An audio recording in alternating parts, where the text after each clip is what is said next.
Commission ஆசையால உங்களுடைய bank அக்கவுண்டே உங்களுக்கு jail தண்டனையை வாங்கி தரலாம்.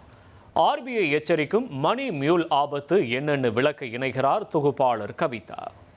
சமீப காலமாக உங்க வாட்ஸ்அப்க்கு ரிசர்வ் வங்கியில இருந்து ஏதாவது மெசேஜ் வந்துச்சா? அதாவது உங்க வங்கி கணக்கை பயன்படுத்துறதுக்கு யாராவது உங்களுக்கு சுலபமா பணம் தருவதா சொல்றாங்களா? சட்டவிரோதமாக பணத்தை பரிமாற்றுபவர்களாக, அதாவது மணி மியூலா இருக்காதீர்கள் அப்படின்னு மெசேஜ் வந்திருக்கும்.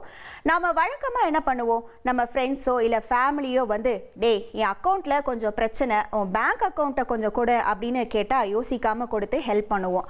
ஆனால் நாம் ஏதோ சொந்தக்காரங்களுக்கு உதவி பண்ணுறோம்னு நினச்சிட்டு அக்கௌண்ட்டை கொடுத்தா அதுக்கு பின்னாடி எவ்வளோ பெரிய ஆபத்து இருக்குன்னு தெரியுமா? இந்திய ரிசர்வ் வங்கி, அதாவது ஆர்பிஐ, நாட்டு மக்களுக்கு விடுத்துள்ள மிக முக்கியமான எச்சரிக்கை இதுதான். அதாவது சைபர் மோசடி நம்ம பார்த்துருப்போம், டிஜிட்டல் அரெஸ்ட் நம்ம பார்த்துருப்போம். ஆனால் இப்போ ரிசர்வ் வங்கி எச்சரிக்கும் அந்த ஆபத்தான வார்த்தை தான் மணி மியூல். அதாவது சட்டவிரோதமாக ஆன்லைனில் கொள்ளையடிக்கப்படும் பணத்தை போலீசாரிடமிருந்தும் கிரைம் கிட்ட இருந்தும் காப்பாற்றிக் கொள்றதுக்காக குற்றவாளிகள் பயன்படுத்தும் ஒரு குறுக்கு வழிதான் இது. சைபர் கொள்ளைக்காரங்க ஏமாற்றி வாங்கும் பணத்தை நேராக அவங்க அக்கௌண்ட்டுக்கு அனுப்ப மாட்டாங்க. உங்களை போன்ற சில சாதாரண மக்களின் பேங்க் அக்கௌண்ட்டுக்கு அந்த பணத்தை அனுப்பி உடனே அதை வேறொரு அக்கௌண்ட்டுக்கு மாற்ற சொல்லுவாங்க. அதுக்கு கமிஷனும் தருவாங்க.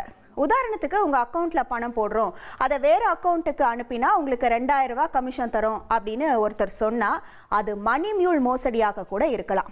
தெரியாம உங்க அக்கௌண்ட்டை பயன்படுத்தி கொடுத்தாலும் அந்த பண பரிமாற்றத்துக்காக சட்ட சிக்கல்ல நீங்களே மாட்டிக்கலாம். வெளியில இருந்து பார்க்கும்போது இது ஒரு சின்ன விஷயம் தானே அப்படின்னு தெரியும்.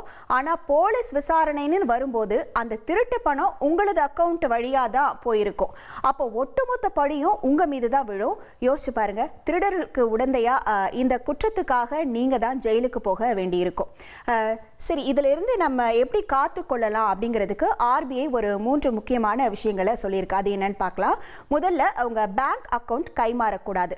பண பரிமாற்றம் செய்வதற்காக உங்க வங்கி கணக்கை உங்க உறவினர்களுக்கோ இல்லைனா நண்பர்களுக்கோ அல்லது ஆன்லைன் நபர்கள் யாராக இருந்தாலும் பயன்படுத்த ஒருபோதும் நீங்க அனுமதிக்காதீங்க அப்படின்னு ஆர்பிஐ சொல்றாங்க.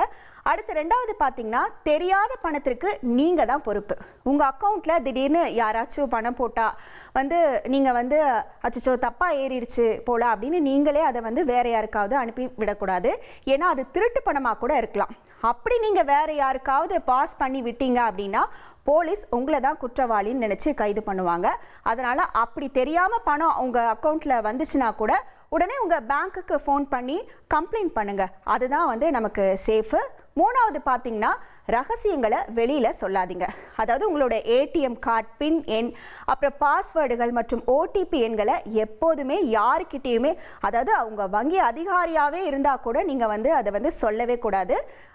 அடுத்து பார்த்தீங்கன்னா, இதெல்லாம் சின்ன தப்பு தானே அப்படின்னு சொல்லி நீங்க நினைக்காதீங்க. இதுல மாட்டிக்கிட்டா நம்ம வாழ்க்கையே தலைகீழா மாறிடும். என்ன தண்டனை கிடைக்கும் தெரியுமா? முதல்ல 3 முதல் 7 ஆண்டுகள் வரை சிறை தண்டனை கிடைக்கும்.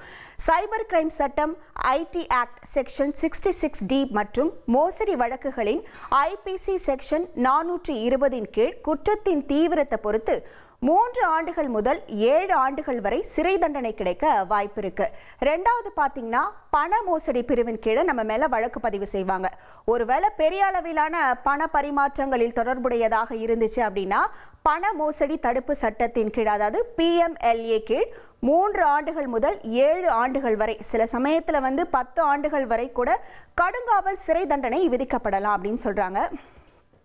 அதே மாதிரி ஜாமீன் கிடைக்கிறதுல மாத கணக்கில் தாமதமாகும். இது போன்ற பொருளாதார குற்றங்களில் உடனடியாக ஜாமீன் கிடைப்பது கடினம் அப்படிங்கிறதுனால வழக்கு விசாரணை முடிகிற வரைக்கும் பல மாதங்கள் அல்லது ஆண்டுகள் வரை சிறையிலேயே இருக்கக்கூட நேரிடும்.